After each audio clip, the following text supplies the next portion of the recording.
बिस्मिल्लाहिर्रहमानिर्रहीम। अस्सलाम वालेकुम। मैं हूं होम्योपैथिक डॉक्टर ज़ियाउल्लाह खान गाजी।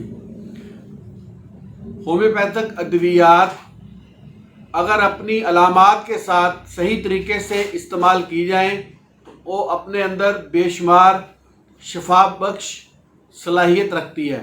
आज मैं आपको होम्योपैथिक दवा पायरोजिनम के बारे में बताऊंगा।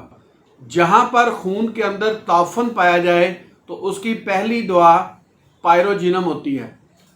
खून में ताफन उस वक़्त पड़ता है जब जिस्म के ऑर्गन्स के अंदर कोई गलन सड़न होती है, या जैसे कि जो डायबिटिक पेशेंट्स होते हैं, अगर उनके कोई ज़ख़म लग जाए तो वो जल्दी से हील नहीं होता।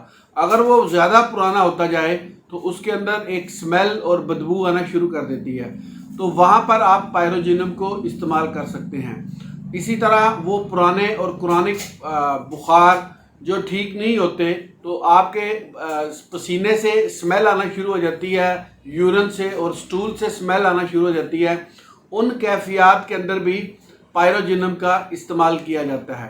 पायरोजिनम के जो मरीज़ होते हैं, इनके दिल की धड़कन बहुत ज़्यादा बढ़ जाती है और उनको सोने नहीं देती, बल्कि दिल की धड़कन इतनी तेज़ हो जाती है और घबराहट आ जाती है, जिस्म पर पसीने आ जाते हैं और वो चूं कर उठकर बैठ जाते हैं और उनकी नींद के अंदर खलल आता है। इसी तरह डिफ्थेरिया यानी कि गले के जो अमराज होते हैं, अगर टॉन्सिल्स वगैरह सूज गए हों, या मलेरिया बुखार हो जिसके अंदर स्प्लीन का साइज़ बढ़ गया हो, टाइफाइड क्रोनिक कंडीशंस के अंदर हो और जिस्म में बहुत ज़्यादा स्मेल आती हो, तो आप पायरोजिनम का इस्तेमाल कर सकते हैं। इसको अगर चंद लफ्ज़ों में समझा जाए, जब खून के अंदर ताफन पैदा हो जाए या ज़ख़म ठीक ना हो रहे हों, तो वहाँ पर आप पायरोजिनम का इस्तेमाल करते हैं।